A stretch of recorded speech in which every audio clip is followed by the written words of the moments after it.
कि तुम्हारे जी जाएंगे। भाई किसी को आप बहन की गाली बक रहे हैं तो क्या आपको ईंट नहीं मारेगा वो कि हम आ रहे हैं मालाओं से स्वागत करना, जीजा आ रहे हैं। अच्छा जीजा आ रहे हैं तो जीजा तलवारी को लगा रहे थे साहब, धमका क्यों रहते? देखिए एएसपी महोदया जो वहाँ की हैं जिन्होंने बिट्टू बजरंगी को रोका था, उनका बयान है कि इनसे तलवारें छीनी गई, इन्होंने पुलिस के साथ धक्का मुक्की की, उन्होंने इसे पकड़ करके इन्होंने पुलिस को धक्का दिए और अपने हथियार वापस छीने उनसे। अगर मुसलमानों का बहिष्कार करना पड़ेगा तो फिर पहले ताजमहल को तोड़ना पड़ेगा, कुतुब मीनार को हटाना पड़ेगा। और देखिए जो व्यापारी है, हिंदू व्यापारी जिसके यहाँ मुसलमान नौकरी कर रहा है, वो कभी नहीं चाहेगा बहिष्कार करना, क्योंकि तो मुसलमानों से कैसे पीछे छुड़ा लेंगे ये। अब्दुल तो हर जगह मिलेगा भाई। अब्दुल अगर आपकी गाड़ी पंचर होगी तो अब्दुल ही तो पंचर लगा रहा है, ऐसा कहते हैं फेसबुक पे वीडियो में मजाक उड़ाते हैं हमारी कौम का। मगर साहब ये अब्दुल ही है, जब आप आधी रात को अपनी बीवी बच्चों के साथ होंगे अंधेरी सड़क के ऊपर तो ये अब्दुल आपकी गाड़ी पंचर लगाएगा, यदि आपकी गाड़ी पंचर होगी और फंसेगी तो। जो नू हिंसा है ये स्टेट स्पॉन्सर्ड एक दंगा था जो बाकायदा कराया गया था, आला अफसरों को छुट्टी पे भेजा गया और बाकायदा से कराया गया, लोगों को भड़काने के लिए वहाँ जो गुंडे बदमाश थे बजरंग दल के उन्हें भेजा गया। ये बेसिकली एक गुजरात मॉडल है, अगर आप इसको तफसील में देखें, पहले ऐसा हो चुका है हिंदुस्तान में। गुजरात में क्या हुआ था, आज शंकर सिंह वगेला साहब की कोई बात सुन रहा है जो भाजपा में रहे शंकर सिंह वगेला, वो ये कहते हैं कि S5 कोच को जलाया गया बाहर से बंद करके, और उसके बाद जो लोग मरे थे जो बहुसंख्यक समाज के लोग थे उनकी लाशों को अस्पताल भेजने की बजाय उनकी लाशों को सड़कों पर लेके घूमा गया ओपन ट्रकों के अंदर और लोगों से अपील की गई बदला लेने की। तो यही गुजरात मॉडल नू में लाया गया था कि बहुसंख्यक समाज के कुछ लोगों को बरकरार के दंगा फैलाने की मंशा से वहाँ भेजा गया और दंगा हुआ नहीं। देखिए हुआ क्या, जो दंगाई थे उनकी मारपीट हुई वहाँ मुसलमानों से, जो मुसलमान भी लगे थे, क्योंकि उनका आपस में एक रिफ्ट चल रही थी। मगर अगर आप देखें वहाँ पे जो मुकामी हिंदू है जो 80% मुसलमानों के बीच रह रहा है, इंटरव्यूज़ मौजूद हैं। पंडित समाज की फैमिली के जो मंदिर के सामने दुकानें तोड़े गई हैं, 6 दुकानें हिंदू भाइयों की थी और उनका ये कहना है कि हमारे से दंगे को मतलब ही नहीं, मुसलमानों ने हमें बचाया है। गुरुकुल था वहाँ पे, गुरुकुल की वीडियो मौजूद है, 34 बच्चों को और पंडित जी को बचाया मुसलमानों ने। तो लोकल मुसलमान का वहाँ कोई मसला हिंदू से नहीं है।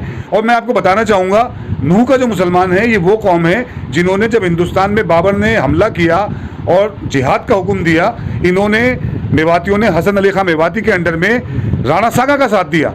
तो ये मेवाती तो सच्चे हिंदुस्तानी है, इन्होंने बाबर का साथ ना देके राणा सांगा के साथ दिया, राजपूतों के साथ खड़े हुए और आखिर तक लड़े और हसन अली खां मेवाती शहीद हुए। आपने कहा मेवाती तो सच्चे हिंदुस्तानी है, फिर एक धार्मिक यात्रा में पत्थरबाजी करना, जैसा कि बताया जा रहा है कि धार्मिक यात्रा में पत्थरबाजी मुसलमानों ने किया, जब जाके ये हिंसा जो है तूल पकड़ा। देखिए धार्मिक जो जुलूस था वो पिछले 3 साल से चल रही थी ये यात्रा। मुसलमानों ने काबुल में ठंडे पानी के कैंप भी लगाए, जैसे कि वीडियोस मौजूद है, खबरें मौजूद है अखबारों की। मगर इस बार बिट्टू बजरंगी और मोनू मानेसर जो गुंडे हैं, इन्होंने 3 महीने पहले से तैयारी कर रखी थी, दंगों की तलवारें बांट रहे थे और ये सरकार का एक स्पॉन्सर्ड दंगा था।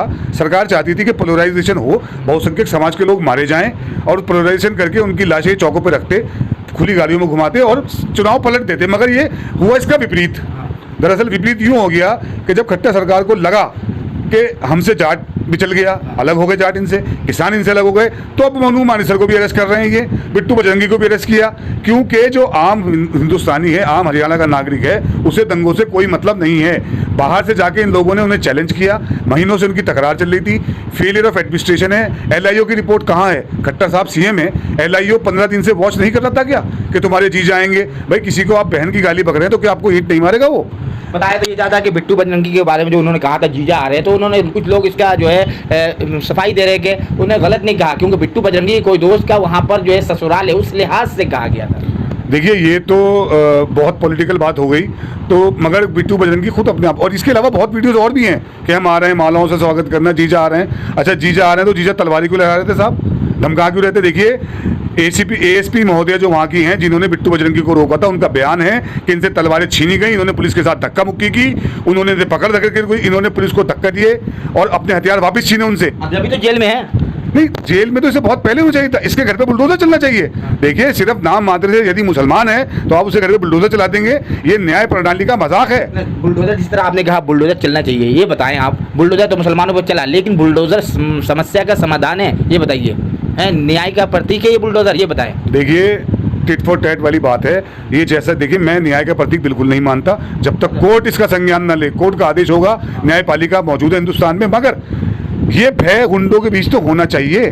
मगर न्यायपालिका अपना काम कर रही है, क्या करेगी हमें समझ में नहीं आता, क्योंकि न्यायपालिका भी कहीं ना कहीं वो इन्फ्लुएंस हो रही है सरकार के फैसलों से। तो ये तो आपका कहने का मतलब न्यायपालिका भी दबाव में काम कर रही है? नहीं, दबाव में नहीं। देखिए, चीफ जस्टिस हमारे माननीय चंद्रचूड़ सिंह साहब बहुत अच्छे फैसले ले रहे हैं, मगर अब सरकार नया संशोधन कानून बिल ला रही है कि सरकारी अफसरों को कोर्ट में तलब नहीं किया जा सकता। आपने सुना होगा इस बिल के बारे में।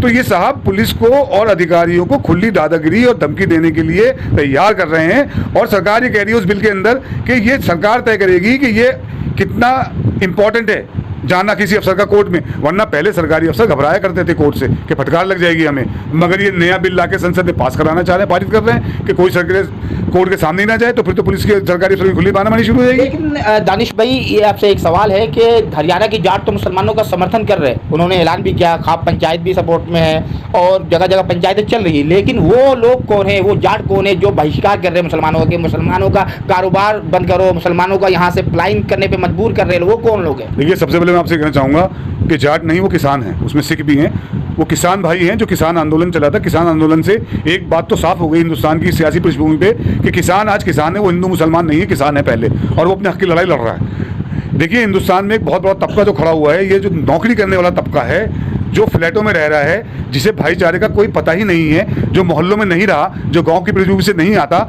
और बड़े बड़े मल्टी स्टोरीड बिल्डिंग में रह रहे हैं, उनको वो हिंदू मुसलमान की नफरत के मजे ले रहे हैं आज के टाइम में। मैं आपको बिल्कुल साफ तौर से कहना चाहूँगा, जो आदमी गांव की पृष्ठभूमि से ताल्लुक रखता है, हिंदू या मुसलमान, उसके दिल में आदर सत्कार कहीं ना कहीं है एक दूसरे के लिए। आपकी क्या है, मुसलमानों का बहिष्कार जो कर रहे हैं, क्या कहना चाहते हैं आप? देखिए, ये प्रोपोगंडा है, एजेंडा सेट हो चुका है, उसका प्रोपोगंडा चलाया जा रहा है। कोई मुसलमानों को बहिष्कार नहीं कर सकता इस मुल्क में। अगर मुसलमानों को बहिष्कार करना पड़ेगा तो फिर पहले ताजमहल को तोड़ना पड़ेगा, कुतुब मीनार को हटाना पड़ेगा। और देखिए, जो व्यापारी है, हिंदू व्यापारी जिसके यहाँ मुसलमान नौकरी कर रहा है, वो कभी नहीं चाहेगा बहिष्कार करना, क्योंकि मुसलमान जो है हिंदुस्तान में क्राफ्टमैनशिप लेके आए। क्राफ्टमैनशिप मतलब मुसलमान वास्तुकार, शिल्पकार, कारीगर। तो मुसलमानों से कैसे पीछे छुटा लेंगे ये? अब्दुल तो हर जगह मिलेगा भाई। अब्दुल, अगर आपकी गाड़ी पंचर होगी तो अब्दुल ही तो पंचर लगा रहा है, ऐसा कहते हैं फेसबुक पे, वीडियो मजाक उड़ाते हैं हमारी कौम का।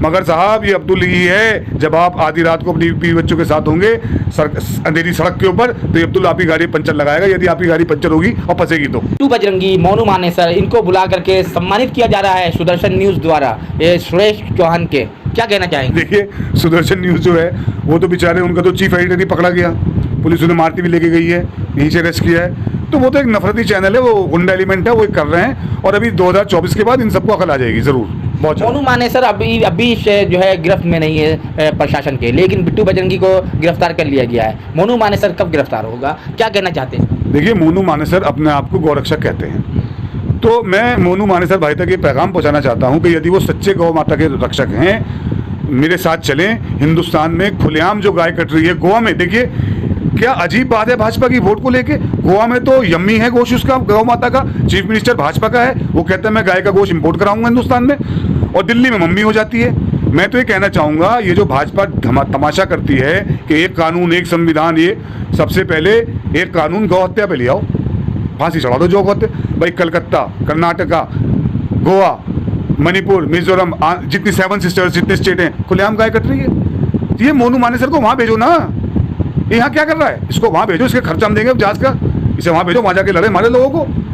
तो ये सिर्फ हिंदी भाषी बेल्ट में जहाँ पे व्हाट्सएप के थ्रू इन्होंने जहर फैलाया है, गौ माता वही माता है, बाकी कहीं नहीं है। बिट्टू बजरंगी के दोस्त एक पप्पू कुरैशी, उन्होंने 3 महीने पहले भी जो है प्रशासन को कहा था कि बिट्टू बजरंगी कुछ ऐसा करने वाला है जिससे देश का माहौल खराब होने वाला है। तो उन्होंने 3 महीने पहले ही कह दिया था, उन्होंने कहा था कि तलवारें भी बांटी है, 25,000 तलवारें बटी है, लेकिन फिर भी उसके बावजूद भी जो है प्रशासन उन पर एक्शन नहीं लेती है और इतना बड़ा हादसा हो जाता है। देखिए, मैंने वो वीडियो देखा, वो कुरैशी साहब जो हैं उन्होंने प्रॉपर डिटेल में बताया और प्रॉपर संज्ञान में पुलिस के लाते रहे हैं वो सारी हरकतें इसकी। मगर जब सरकार दंगा चाहती है पोलराइजेशन ऑफ वोट्स के लिए, तो आप कितनी कंप्लेंट कर लीजिए, कौन पूछ रहा है? वरना इस आदमी को तो बहुत पहले अरेस्ट होना चाहिए था। 3 महीने पहले तलवारें बट रही थी, एक लड़के को उन्होंने टेम्पो से उतार के मारा और वो मुसलमान था, उसके हाथ पैर तोड़ दिए, वो भी नशे के कारोबार के चक्कर में।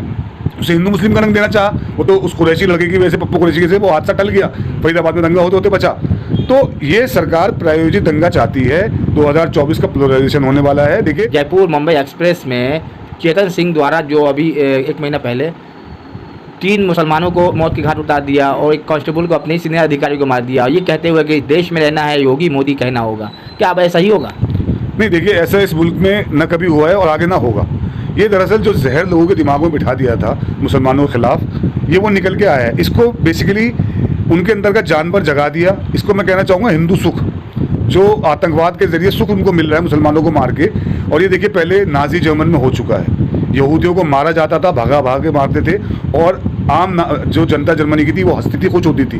मगर बाद में क्या हुआ, जब हिटलर ने अपना गोली मार दी, वही जर्मन के लोग यहूदियों से माफिया मांगते थे कि हमने गलत किया, हम जानवर बन गए थे कुछ वक्त के लिए, क्योंकि प्रोपोगंडा की मिनिस्ट्री थी बाकायदा नाजी के खिलाफ। एक बाकायदा नाजियों ने प्रोपोगंडा मिनिस्ट्री बनाई थी, एक मिनिस्टर था, वो सिर्फ यही प्रोपोगंडा चलाते थे कि यहूदी इस दुनिया के लिए खतरनाक है, जो हिंदुस्तान में मुसलमानों के लिए हो रहा है। भक्षक बन जाए तो कानून पे लोग कैसे भरोसा करेंगे? देखिए कानून तो हिंदुस्तान का बहुत स्ट्रांग है, ये वक्त की बात है, ये नफरतें ख़त्म होंगी, 2024 में नफरतें मिट जाएंगी। और ये ऐसे पुलिस वाले भी, इनको अरेस्ट करके जेल में डालना चाहिए। देखिए गोदी मीडिया अजीब स्टोरी चला रहा है कि जब उसने गोलियां चलाई कि वो मानसिक रूप से तैयार नहीं था, परेशान था, तो भाई उसके हाथ में वेपन कैसे दे दिया? कहीं ना कहीं सरकार का जो एजेंडा है उसको, प्रोपोगंडा को सेट करती है गोदी मीडिया, और ये गोदी मीडिया ही बख्शा नहीं जाएगा। सरकार के बदलने के बाद नंबर इनका भी आएगा, क्योंकि कोर्ट खुले हैं। देशभक्त मीडिया को आप गोदी मीडिया कह रहे हैं, अपमान कर रहे हैं आप? नहीं, अपमान मैं उनका क्या अपमान करूं जो खुद तिहाड़ जेल में रह के आ चुके हैं। तो ये तो गोदी मीडिया अपने पैसा कमाने के चक्कर में ऐसा कर रही है। और मैं तो सलाम करता हूँ यूट्यूब चैनल को, जैसे आप लोग भाई हैं, कम से कम सच तो दिखाते हैं, वरना गोदी मीडिया तो महिमा मंडन करने में मोदी जी की लगा रहता है। गोदी मीडिया तो हर उस आदमी को पूरा कहना शुरू कर देगा जिसे भाजपा से नुकसान है, सिर्फ भाजपा के लिए वो करते काम और किसी के लिए नहीं करते। चलिए, बहुत शुक्रिया।